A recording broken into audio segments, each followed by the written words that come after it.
right. Good afternoon, everyone. We got a full house in here. It is great to see you all.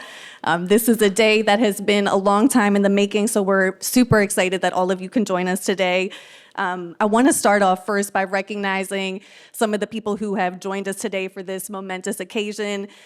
Council President Zeke Cohen, Councilman James Torrance of the 7th District, Councilman Zach Blanchard of the 11th District, Councilwoman Odette Ramos of the 14th, Councilman Paris Gray of the 8th District, Dr. Stacy Tose, Chief of Schools at Baltimore City Schools, the team at the National League of Cities, one of our key partners in this initiative, Tracy Horn and the team at Wells Fargo, Principal Rivers, the movement team, the peace team, Youth Ambassador Leadership Academy, also known as YALA, and so many of our community violence intervention partners who are here in the audience. Thank you, thank you, thank you.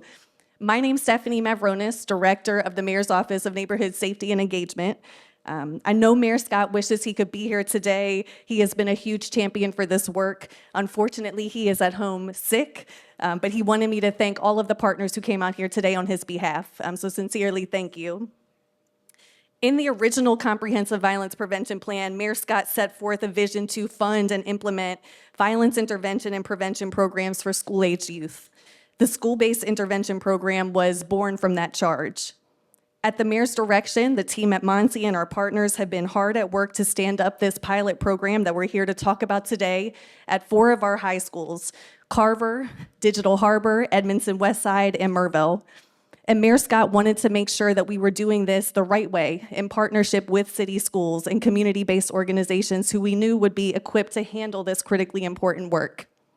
We greatly appreciate the collaboration from city schools, the city council, and our community partners. Thank you for your unwavering commitment to Baltimore's young people.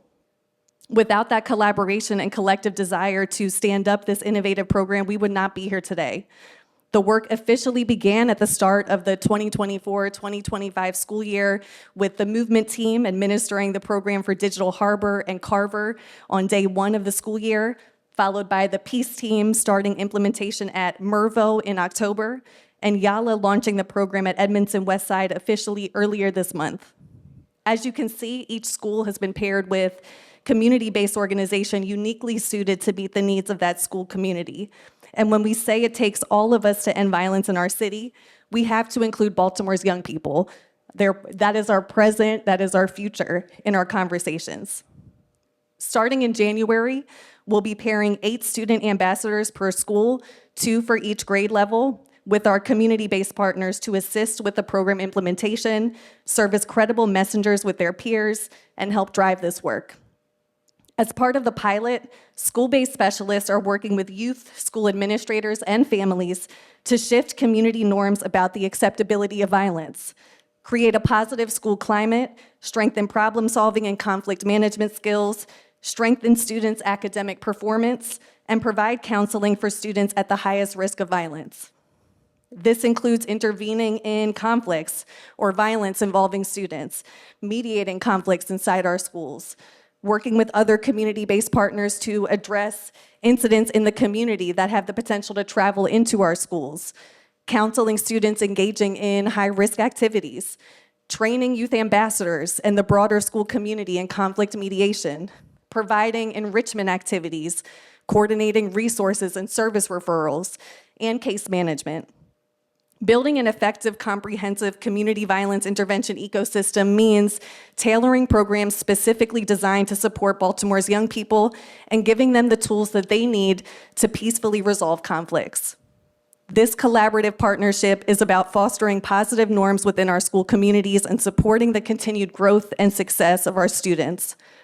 While it is early in the program history to cite concrete data, what we know is this: the movement team, YALA, and the peace team are making a difference in their respective schools with this pilot already.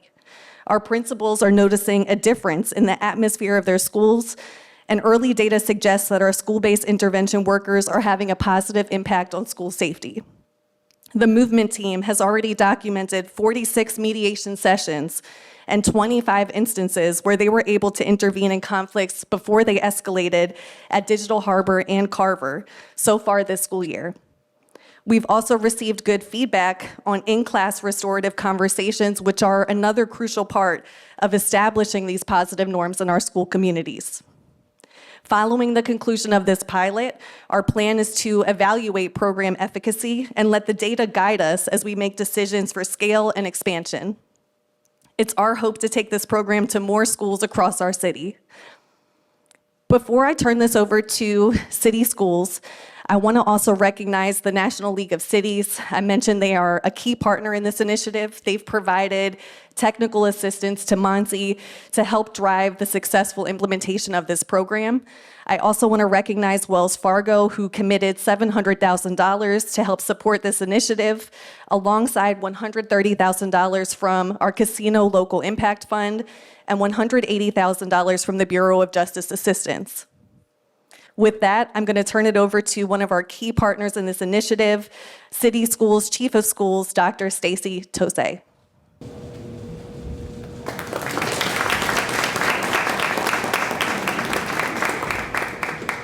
Good afternoon, and I bring greetings from City Schools CEO, Dr. Sonja Santelises.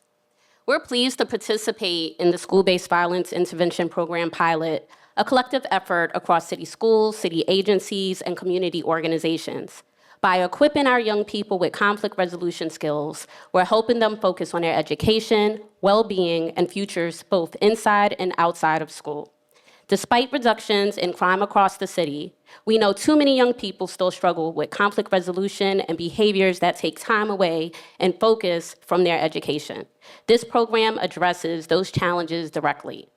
This pilot aligns with Baltimore's comprehensive violence prevention plan and connects each pilot school, Carver, Digital Harbor, Edmondson Westside, and Mervo, with community-based organizations like the Movement Team, the Peace Team, and YALA, all who play a vital role in supporting our students and schools. We also want to lift up the heart of this program, which will be our student youth ambassadors, young leaders who will mentor their peers, provide valuable feedback, and engage to make this initiative successful. This work is made possible because of all of you and all of our partners. Together, we're creating safer, stronger communities and schools, and more opportunities for our young people to thrive. So thank you, everyone. We look forward to the partnership, and I'm going to pass this on to City Council President C. Cohen.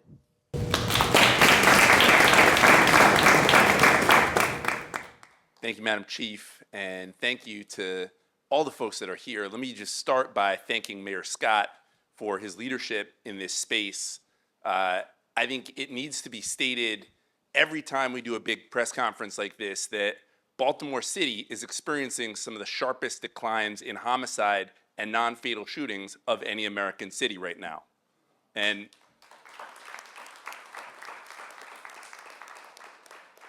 we all need to own that and acknowledge that we have a mayor who is leading.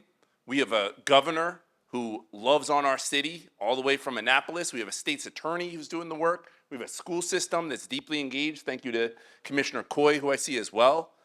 We have a city council that is excited and ready to go. And most importantly, we got the people in Baltimore that are doing the work. And when I look around and see folks from YALA and Peace Team and ROCA and Uncle T and on and on and on, and Johns Hopkins and all the organizations that are represented today, this is what our city is all about. It is partnership and it is stability. We have not had a second-term mayor in 20 plus years, and having a mayor who prioritizes safety and prioritizes our children is so critically important for the city of Baltimore, but also having a mayor who understands that the work happens through collaboration, that none of this can go on. I see Safe Streets as well. None of this can happen by itself. There is no single individual coming to save our city.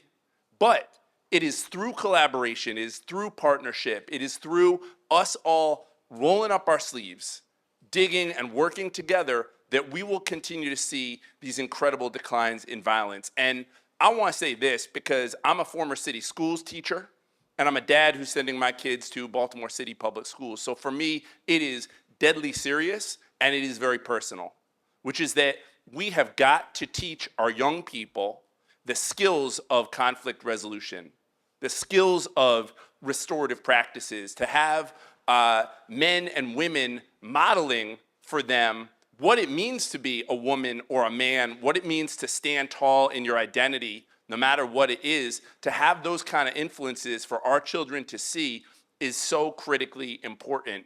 And I think a lot in my current role about the tone that we set, and that what we communicate to our children about how we behave toward each other, how we show love toward each other, how we respect each other, is so critically important. And that's why I am so glad and excited to be joined by my colleagues, Councilmember Ramos, Councilman Torrance, Councilman Gray, Councilman Blanchard.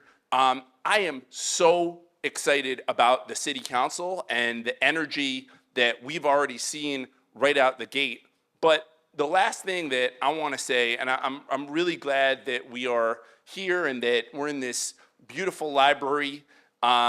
Look, we know that our children have serious needs, that post-pandemic we have not fully addressed the mental health crisis that kids in Baltimore and kids across the country have faced. But we know that now is the moment to do it, and that no one else is coming here to do it for us. It is on us. Every single one of us individually need to reach back to our young people, make sure they are on the right path, teach them right from wrong, teach them that it is not okay to use a gun or hold someone up, and that we as a village are going to hold them and ourselves accountable. And so it's an honor to be here with you all, and I just want to welcome and show love to my colleague, the councilman for this district, Councilman James Torrance.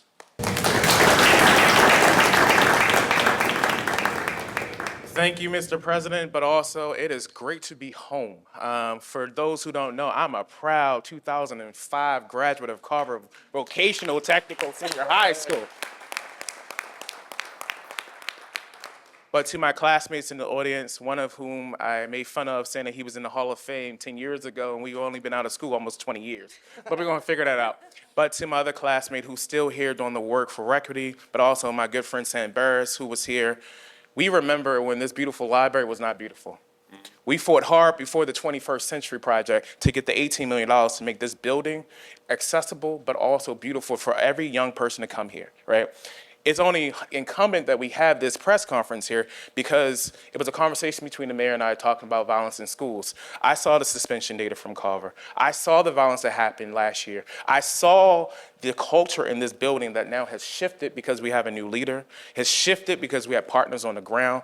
We remember one thing we always said, there is a Carver way. We lead and we innovate. And having this pilot here is more important because I love these kids. They're all of our kids. But we have to do two things. Invest in them, and this is an investment. To our partners at NLC who I joined just a few weeks ago to learn about what other cities are doing, we're leading the way in Baltimore City. But I'm happy that we're doing it the right way here. We're not copying and pasting. We are making sure that the people that are doing the work here are permanently on the streets. They have access and relationships. They know how to meet a child where they are. Because often, when we talk about our young people, when people put it on the news, it is about a city in crisis, not about the children who need our help, not about the parents who can't afford to be present, not about the fact that we still need to fully fund our education system that we're doing now. It is not about a child needs a hug and someone to ask them a conversation about, did you eat last night? Or the fact that if you have a conflict, how do I make sure that you can sit in a room and talk to that person with that conflict and hash it out in a way that allows you to be recognized for your humanity, but also know that your differences don't separate you. So I'm proud that this pilot is here, and I'm happy that we're here, Principal Rivers, because this is home. And I hate to say this for my colleagues, please take pride in your schools, as you always have. But remember, Carver's always gonna lead the way. And to our mayor who is home and sick, I'm sorry you couldn't be here. We could probably show you what a mascot is supposed to be dressed like. But I'm proud to say I'm thankful for my Carver Bears, and I'm looking forward to the data that says that our young people at this school led the way and show that we can do this across the city. Thank you. I forgot to introduce my new colleague, Councilman Zach Blanchard of the 11th District. Hey everyone, how's it going? I'm Councilman Zach Blanchard. If you haven't seen me before, it's because this is my, I think, 12th day as a council member. But before I spent 12 days as a council member, I spent the last several years as a football coach at Digital Harbor High School. And so after I won, you know, a couple of the boys on the team were like, so coach, does this mean you're gonna like hook up digital now? And I was like, let me be very clear. Yes. But both as a coach and also as a neighborhood association president in the neighborhood that digital falls in, I've been advocating for this program for several years now. And I had the opportunity to speak with Principal Jackson at Digital last week just to kind of get some numbers of where we're at. And so year to date, this year versus last year, we've had the movement team since, I think it was May, right? It was right at the end of last school year. But year to date, we went from 99 suspensions at this point last year to 67 suspensions this year. We went from 74% attendance last year to 80% attendance this year. And that's with 3 movement team staffers. Like, this is like, if you say, hey, you know, all this question of, hey, what do we have to do to get the young people in schools? What do we have to do to keep kids from acting crazy? What do we have to do to get kids feeling safe and good and cared about in their schools? Like, it's happening now. And this is what we need to do, and we need to sustain this program, but we need to expand on this program as well. As Director Mavronis mentioned earlier, this is a pilot. There's a lot to learn. There's a lot to iterate on this, but the initial steps, the initial phases look extremely promising. I'm very, very thankful that I have the opportunity to support this.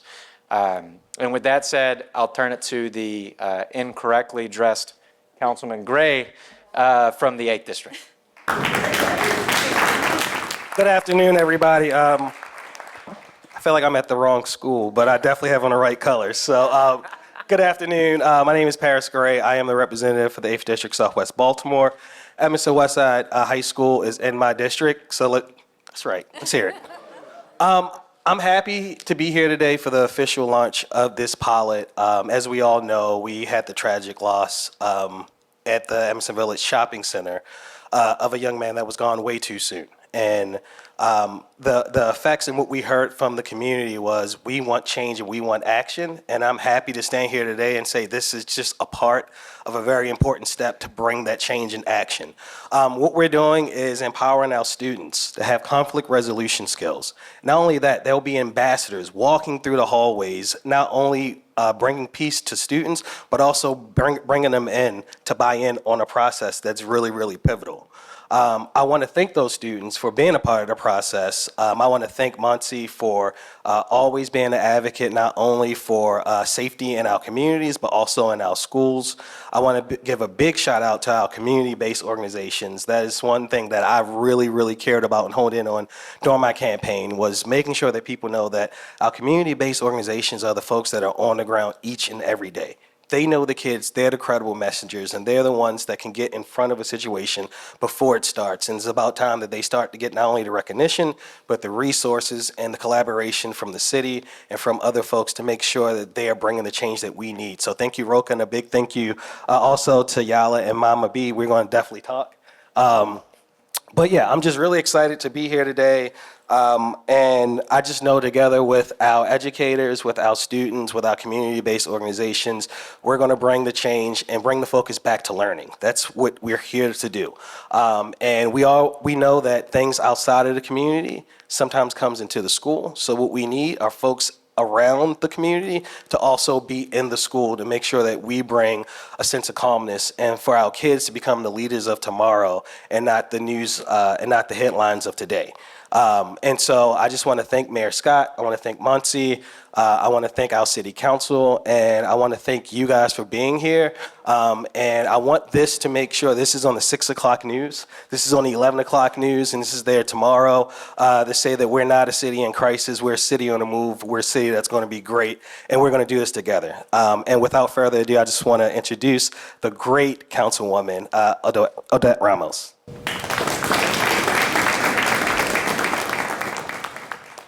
Thank you so much. It's really an honor to be here. And I also want to echo my colleagues to say thank you. Mervo, which I represent Mervo, has been through a lot. Our students at Mervo have been through a lot. And with all of you there and present, it's really making a difference. There's been principal transition as well. Both principals have been very excited to have whoever comes through those doors that wants to help, let's make it happen. But I also want to let all of you know who are working with our young people, you're not alone here. We want to help. I have said time and time again that our young people often are coming into school with a lot going on. And if they're not living in decent conditions, if they're living next to vacant properties, that's something that we've got to deal with. And so we want to hear from you. I certainly want to hear from you. What are some of the situations that we can help with? Because this is really an all hands on deck situation for our young people. And they have to know that we care about all of what they're dealing with and not just what's happening in the school. So it's very important, and this is the way to do it, all of us together. And I'm just so excited to be a part of this. I'm so excited that this is happening, and we're thinking out of the box about how to help our young people and how to help our communities. So thank you, everybody. Please reach out because I certainly look forward to continuing to visit Mervo and learning about what's happening. But this is a real moment of real collaboration, and I'm so excited to be a part of it. And thank you all for stepping up and being there for our young people. I really appreciate it. Thank you. Before we open it up for questions, and there is a microphone over here, I want to recognize two more people in this room. Principal Skinner from Mervo, thank you so much for joining us. And I also wanted to recognize Chief Shorter from City Schools Police, another key partner in this effort. Thank you for being here. And with that, we will open it up to questions and are requesting on-topic questions, please. Thank you. Hi, Jessica Babb from Fox 45. I just have a couple of questions for you. So you mentioned successful mediations. What is considered a successful mediation, and what metrics are used to determine that outcome? So in this program specifically, when we're thinking about a mediation, we're thinking specifically about an opportunity where we're bringing two parties together at least to have a conversation, to figure out a mutual resolution. And so for this program, that is how we define mediation, and that's consistent across other CBI programs. So if there's an argument or a dispute, if you can solve that in the moment, that is considered successful mediation? Yes. How do you ensure long-term conflict resolution? Well, I think quite simply in this case, when we have adults who know the school community, who know the young people that they're working with, they are following those young people throughout the school day, throughout the school year. And so this is not just a shop where people are coming in and leaving and doing their mediation. There is a relationship there. And through that relationship, we're able to see what that long-term success looks like. If a conflict is ongoing, there's still more work to be done. But we're talking about young people. We're talking about their lives, keeping them safe. And so that relational work is hugely important for the success of this program. And I know Councilmember Blanchard mentioned attendance rates. How does this program address truancy, and how are parents also being held accountable? I would say anytime that we have caring adults in our school building who are looking out for our young people, checking in to make sure that they are coming to school, that's going to have a positive impact on attendance. And so there's a lot more that we'll stand to learn as we get deeper and deeper into this pilot work over the next year and beyond. But I think that's what we see when we have people who are looking out for our young people, building those relationships and genuinely connecting with them, we can see that positive impact on attendance. As this program expands, will more be done to also address the truancy issue? I think our primary focus here is addressing conflict and violence, but there are lots of positive implications that come from that as well and have a positive benefit on truancy. So I think it's one of the factors that we can continue to look at. I think the statistics we're hearing from the school year so far, digital, are really powerful, and we'll want to see if those same trends hold across the other schools. And then my last question, is this program being funded using ARPA dollars, and if so, what is the long-term plan for that? This program is not being funded using ARPA. Okay. Do you know how much, with the expansion, the funding will be and where it's coming from? I mentioned the funding a little earlier, but this is a mix of private dollars from the National League of Cities, Wells Fargo. The Bureau of Justice Assistance made a grant award to us that supports this fund. And then specifically for Digital Harbor High School, Casino Local Impact Funds also help support that installation there. Thank you. Thanks. Barry Sims, WBAL TV. You mentioned expansion and trying to get into other schools. What other schools are you looking at this point? Have you made any inroads in trying to get to those schools?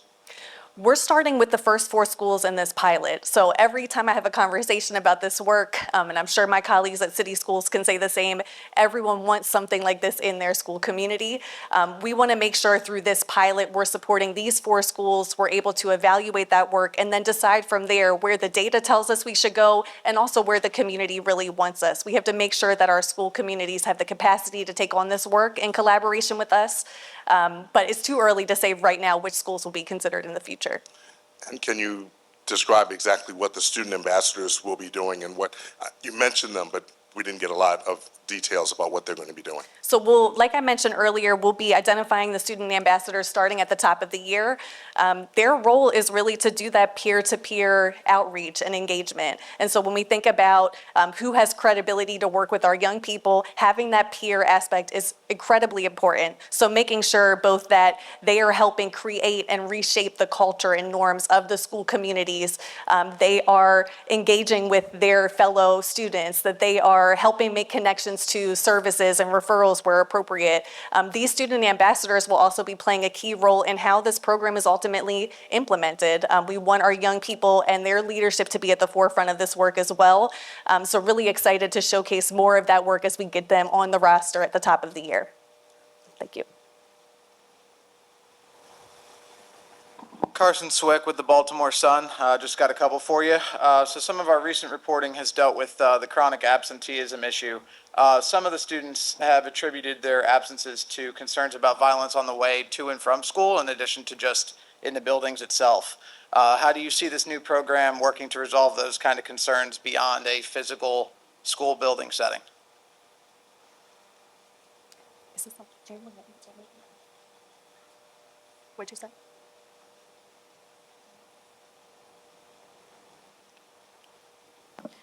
Well, as I mentioned earlier, there's lots of partnerships that are coming into to MRVO in particular. So I'll just give an example. The Mayor's Office of Neighborhood's Office of Children and Family Success has created a Safe Passage to School program and MRVO is one of the first schools. And so that has had success where, young people are feeling safe because there's greeters, there's, it's not a security team, it's people saying, hey, welcome, we really want you to be here, and making sure that everything is okay outside of the school. And so those are the innovations that even our principals are asking for. So this is a start, this program that we're talking about today, but it really does take, like I said, it's an all hands on deck situation with more partnerships, and we can get more information to you about that particular program. Yeah, I appreciate that. Number two, you guys described this as a pilot program. Statistically speaking, how do you measure success, and how will you know if and when to launch something that's more permanent that you wouldn't necessarily call a pilot? So as I mentioned, at the conclusion of the pilot, we will be looking to conduct an independent evaluation of that work. So we'll want to understand what impact this pilot specifically had on things like violence, things like suspensions, expulsions in the school. But one of the other things, in addition to the numbers, I shared some of the mediations, I shared some of those conflicts that were resolved earlier. In addition to the numbers, we're going to want to understand what kind of transformation we're seeing for young people. And so those stories, those figures, the independent evaluation, and the data about what we're seeing in our school communities are all going to be factors that help us determine where we go from here and what future implementation of the program looks like. Thank you. Hi, Janae Wright, Channel 2. I just have one question. You all touched on the fact that this is a community-based program. A lot of community organizations are here, in fact, and I know there's a lot more in Baltimore City. So as far as organizations that really want to be involved in the pilot program and when you guys expand, how does that look as far as them getting involved, and what should they do to reach out to you guys? Absolutely. Well, at MONSE, we are looking forward to connecting with any and everyone who wants to play a role in this work. We know that there's many organizations across the city that touch our young people in one way or another. What you see reflected in this room today is a visual representation of what we say when we say community violence intervention ecosystem. And part of that ecosystem is really making sure, whether we're talking about a school-based violence intervention program, whether we're talking about our community-based programs like Safe Streets, that we are having connections across them. And so that's something that our agency will help to foster. But really looking forward to seeing all of the great ways that we can bring that collaboration even closer together, because we know that we can cover more ground as a city. We can continue to keep people safe and alive. And that's the work we want to do. Absolutely. So just to follow up, are you guys interested in having more community organizations reach out to you all for this program? Or is it something that you guys will be reaching out to certain organizations? You get what I'm saying? Like, is there like a sign-up sheet, so to speak, for community organizations who want to be involved in this type of work? I would encourage all community organizations to reach out to MONSE. While we have the organizations who are our primary partners in the schools for these 4 pilot schools already identified, there's lots more work to be done. And so we would love to engage with anyone who sees their mission aligned with this work. Thank you. Hello, how are you? My name is Matilda Jones. I am the Assistant Director for Burke's House. So we do have some work around this. And I just had a couple of questions exactly for the peer ambassadors we use. So this work can be extremely taxing, both emotionally, and it could engender some forms of vicarious trauma for you. How are the youth going to be supported in this work as they're engaging with their peers and doing a lot of this mediation service work? So the youth ambassadors, they will be, like I said, identified at the top of the year. And you're absolutely right. We don't want to put our young people in harm's way through doing this work. So again, they'll be working very closely under the guidance of the specialists who are engaged in the school through the organizations who are here today. But we have to take a trauma-informed approach. We have to make sure that we are prioritizing their well-being. As leaders in the program, not only will they be receiving stipends for their work, but we'll want to make sure that they themselves have access to all the wraparound services that we're talking about here. And so while we need to see exactly what that looks like at the beginning of the year, prioritizing the well-being of our young people who are identified as leaders is going to be a key priority for us. Also, that I'm sure there's a lot of community-based organizations that can reach out and assist.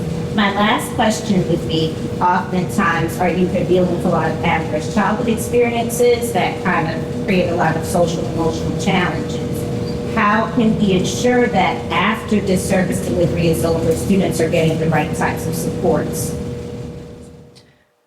I would say that we do that through the individualized plans that we'll be making for the students who are identified through this work. And so there's no one size fits all. I think where we've seen success, whether we're talking about the work we do in GVRS or other CVI partners, the success is truly in being able to craft and develop that individual success plan for that person about what they specifically need. And so I would say we need to adapt that to the school. That's what we're doing in partnership with City Schools, who is our experts in young people, and are looking forward to learning a lot through that process. Thank you so much. Thank you for sharing information about your work. Hello, Chris with WBAL. My question is more so geared towards City Council President Z. Cohen. Great to see you again. You mentioned Governor Moore being a great state partner when it comes to these programs and whatnot. Last week, as I'm sure you know, 4 15-year-olds on York Road arrested and then released hours later for carjacking an 81-year-old woman. And when Department of Juvenile Services, Vincent Schiraldi, was asked about it, he seemed more annoyed that the information was released rather than the process itself. Do you wish that there was a little bit more maybe help from the state when it comes to repeat offenders, because all the 15-year-olds most of them had prior incidents where they're not just immediately released hours later? Well, let me say this. I think all of us need to do more to both hold our young people accountable, but also show them the love and support that they need to be successful. And I'll just say, I know Governor Moore has been all in on Baltimore, on our young people, on the support that they often need, that he has brought a very different perspective from our previous governor, who I would say was not all in on this city's children. And so I have complete faith in his administration. Now, there are gaps, clearly, in the system. We have, and I know several of my colleagues have experienced profound frustrations when young people have committed violent crimes, sometimes on camera, and then are quickly released. I do think that the Department of Juvenile Services needs to do a better job of doing the full assessment of what is going on with a young person, because it is not normal to commit a violent crime, and we cannot normalize that behavior. It is so important that there is a consequence when a young person breaks the law, but it's also equally important that the Department of Juvenile Services does a full assessment of what is going on in that child's family, in the home, in the community around her or him. And so I think there are gaps to be closed. And again, I think we have been incredibly grateful to the governor for his support for our city. And it is about the partnership. And again, I just don't think we would be seeing record declines in homicide and non-fatal shootings if it were not for Wes Moore, Eric Barron, and all the different partners in this public safety fight. Thank you. Hi, I'm Laura from Baltimore Manor. I have some questions. You mentioned that students would be able to access targeted counseling if they distribute or they had certain high-risk behaviors. I was wondering if you could identify what some of those behaviors are that you're looking for to identify kids who might need some additional support. So those are things that will be identified in partnership with our school community. I think our principals, our teachers, our advisors, they know the young people who need the best support in their schools and those who we want to focus on. In addition to that, if we know there's a young person who has had a sibling who's been lost to a violent incident, if we know that a close friend of one of our young people has been attacked in a violent act, those are all factors that we'll want to make sure we're wrapping our arms around those young people. And so those are some of the factors. If we're seeing disciplinary records, if we're seeing other things like that, I think those are some of the factors that we'll be looking at specifically around who we want to target with this work. Great. And I'm sorry if I missed this, but is there an end date for the pilot program that you've identified? We want to make sure we can evaluate at least a full year of the program. I'm expecting the pilot may be 2 years long, so go through the 25-26 school year, but we'll probably be looking to do some early evaluation before the end of that period so that we can get some early results coming out of the pilot. Okay. And you talked a little bit about funding. Do you have like a total number of how much you've raised so far for the program across all of those different sources? I believe the total's around 1.1 million right now. We continue to look for additional grant funding sources and are looking forward to the success of this pilot being able to help us get even additional sustaining funds for this work. Great. And my last question, I don't know if the community partners are up there, but you mentioned those conflict mediations, 46 in one high school, and kind of what success looks like. I was wondering if anybody could give us a few details of what those sit-down conversations look like with students. Akil, do you want to talk a little bit?